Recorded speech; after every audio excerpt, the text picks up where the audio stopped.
Hey everyone, स्वागत है आपका मेरे चैनल पर। सबसे पहले अगर आप इस चैनल पर न्यू हैं, मेरी वीडियो को पहली बार वॉच कर रहे हैं तो मेरे चैनल को सब्सक्राइब ज़रूर करें और जो बेल का आइकन दिख रहा है उसे भी प्रेस कर दें ताकि मेरी आने वाली वीडियोस का नोटिफिकेशन आप तक पहुंच जाए। तो आज जो मैं स्टोरी लेकर आई हूँ यह एक शॉर्ट मॉरल स्टोरी है। बहुत ही अच्छी कहानी है।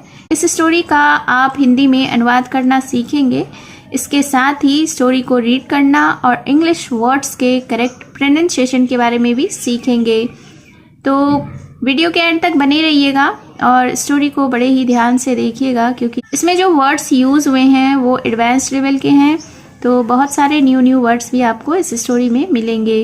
तो चलिए स्टार्ट करते हैं आज का यह मॉरल स्टोरी। आज के स्टोरी का टाइटल है द टू डॉग्स। टू यानी कि दो, डॉग्स यानी कि कुत्ते, तो शीर्षक का अर्थ हुआ दो कुत्ते। So let's begin the story. One day two dogs were travelling on the same road. One day का अर्थ होता है एक दिन। टू डॉग्स यानी कि दो कुत्ते, वेयर ट्रेवलिंग यानी यात्रा कर रहे थे, ऑन द सेम रोड यानी कि एक ही सड़क पर। तो इस सेंटेंस को हम लोग एक बार फिर से देखते हैं कि एक दिन दो कुत्ते एक ही सड़क पर यात्रा कर रहे थे। One was a gentle spaniel and the other a grumpy growl mastiff. Gentle का अर्थ होता है शांत, विनम्र। स्पेनियल कुत्ता एक प्रकार का गन होता है, गन डॉग होता है। स्पेनियल का विशेष रूप से घने झाड़ियों से शिकार को बाहर निकालने के लिए पाला जाता था। तो एंड द अदर और दूसरा अ ग्रम्पी ग्रॉली मास्टिफ। ग्रम्पी का अर्थ होता है क्रोधी यानी गुस्से वाला, ग्रॉली यानी गुर्राने वाला, मास्टिफ यानी कि मास्टिफ एक कुत्ते की दूसरी प्रजाति है। तो इस सेंटेंस को हम लोग देख लेते हैं। One was a gentle spaniel, एक शांत स्पेनियल गन डॉग था, and the other a grumpy growly mastiff और दूसरा क्रोधी गुर्राने वाला mastiff. The spaniel politely asked the mastiff. Politely का अर्थ होता है शांति पूर्वक, आस्क्ड यानी कि पूछा। तो स्पेनियल कुत्ते ने मास्टिफ कुत्ते से शिष्टता पूर्वक पूछा। क्या पूछा? May I please walk with you on this journey. Walk यानी कि चलना, प्लीज का अर्थ होता है कृपया, विथ यानी कि साथ, यू यानी कि तुम या आप, जर्नी यानी कि यात्रा। तो इस सेंटेंस को हम लोग देख लेते हैं कि स्पेनियल कुत्ते ने मास्टिफ से पूछा, may I please walk with you on this journey, कि क्या मैं इस यात्रा में आपके साथ चल सकता हूँ। The mastiff replied, sure, I have no problem. Replied यानी कि जवाब दिया, श्योर का अर्थ होता है ज़रूर, प्रॉब्लम यानी कि समस्या। तो मास्टिफ कुत्ते ने जवाब दिया कि ज़रूर, आई हैव नो प्रॉब्लम यानी कि मुझे कोई समस्या नहीं है, मुझे कोई परेशानी नहीं है। You may walk along with me, along यानी कि साथ में, तो तुम मेरे साथ चल सकते हो। Both the dogs started walking together, chatting with each other. Both यानी कि दोनों, स्टार्टेड यानी शुरू किए, वॉकिंग यानी चलना, टुगेदर यानी कि साथ में, चैटिंग का अर्थ होता है गपशप करना, विथ यानी साथ, ईच अदर यानी एक दूसरे। तो फिर क्या हुआ कि both the dogs started walking together यानी कि दोनों कुत्ते साथ में चलने लगे, चैटिंग विथ ईच अदर एक दूसरे से गपशप करते हुए। Soon the two reached a village. Soon यानी जल्द ही, reached यानी कि पहुँचे, village यानी कि गांव। तो फिर क्या हुआ कि जल्द ही दोनों एक गांव पहुँचे।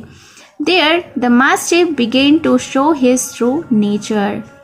There का अर्थ होता है वहाँ, बिगेन का अर्थ होता है शुरू किया, शो यानी कि दिखाना, ट्रू यानी कि असली या वास्तविक, नेचर यानी कि भाव या रूप। तो इस सेंटेंस को देखते हैं कि वहाँ the mastiff began to show his true nature, यानी कि मास्टिफ ने अपना असली रूप दिखाना शुरू कर दिया। He growled at everyone he met without any reason. Growled यानी कि गुर्राया, एवरीवन यानी प्रत्येक, मेट यानी कि मिला।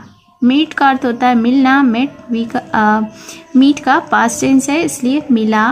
विदाउट यानी कि बिना कोई, एनी यानी विदाउट एनी यानी बिना किसी, रीज़न यानी कि कारण। तो उसके बाद क्या हुआ कि ही growled at everyone he met, वह जिससे भी मिला या वह जिससे भी मिलता उस पर वह गुर्राता, विदाउट एनी रीज़न बिना किसी कारण के। The annoyed villagers came out with sticks. Annoyed यानी कि परेशान, विलेजर्स यानी कि ग्रामीण, केम आउट यानी कि बाहर आए, स्टिक्स का अर्थ होता है लाठी। तो the annoyed villagers came out with sticks यानी कि परेशान ग्रामीण लाठी लेकर बाहर आए। They wanted to protect their own dogs. Wanted यानी चाहते थे, प्रोटेक्ट यानी कि रक्षा करना, ओन यानी खुद के या अपने, डॉग्स यानी कुत्तों को। तो वे अपने कुत्तों की रक्षा करना चाहते थे। They hit both the dogs mercilessly. Hit यानी कि मारे, बोथ यानी दोनों, मर्सीलेसली का अर्थ होता है निर्दयता। तो उन्होंने यानी कि ग्रामीणों ने दोनों कुत्तों को बड़े ही निर्दयता से मारा। The poor spaniel was badly beaten just for being found in the company of the नेस्टी mastiff. Poor यानी कि दुखी, बैडली का अर्थ होता है बुरी तरीके से, बीटन यानी कि पीटा गया। कंपनी का अर्थ होता है संगत। तो फिर इस सेंटेंस को देखते हैं कि the poor spaniel was badly beaten. दुखी स्पैनियल बुरी तरीके से पीटा गया, just for being found in the company of the नेस्टी mastiff, सिर्फ इसलिए क्योंकि वह बुरे मास्टिफ की संगत में था। The spaniel cried, alas, now I know that quick friendship with strangers can be bad. Cried का अर्थ होता है चिल्लाया या रोया। alas, हाय, alas का अर्थ हुआ हाय, यानी कि यह एक विस्मयादि बोधक वर्ड है। जब भी हम खुशी या गम का इजहार करते हैं, व्यक्त करते हैं, तो यहाँ पे हाय, ओह जैसे शब्दों का प्रयोग करते हैं। क्विक का अर्थ होता है शीघ्र, फ्रेंडशिप यानी कि मित्रता, स्ट्रेंजर यानी कि अजनबी, बैड यानी कि बुरा।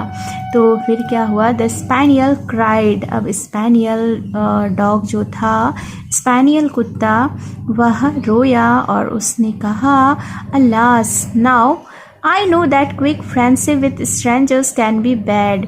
कि हाय, मुझे पता है कि शीघ्र मित्रता अजनबियों के साथ बुरा हो सकता है। One's good or bad fortune depends upon the types of friendship one makes. Fortune का अर्थ होता है भाग्य, डिपेंड्स यानी कि निर्भर करता है, टाइप्स यानी कि प्रकार, मेक्स यानी बनाता है। तो आगे उस कुत्ते ने कहा कि वंस गुड और bad Fortune depends upon the types of friends one makes, यानी कि किसी का भी अच्छा या बुरा भाग्य उस पर निर्भर करता है कि वह किस प्रकार के मित्र बनाता है। It was my mistake, mistake यानी कि गलती, यह मेरी गलती थी। Moral of the story is avoid bad company as it brings. तो इस स्टोरी से हमें यह मोरल मिलती है, यह सीख मिलती है कि बुरी संगति से बचें क्योंकि यह बर्बादी लाता है। So it was the story. उम्मीद है आपको यह स्टोरी पसंद आई होगी और आपने बहुत सारे न्यू वर्ड्स भी सीखे होंगे। तो कमेंट करके ज़रूर बताएं कि आपको यह स्टोरी कैसी लगी, मेरा यह प्रयास कैसा लगा।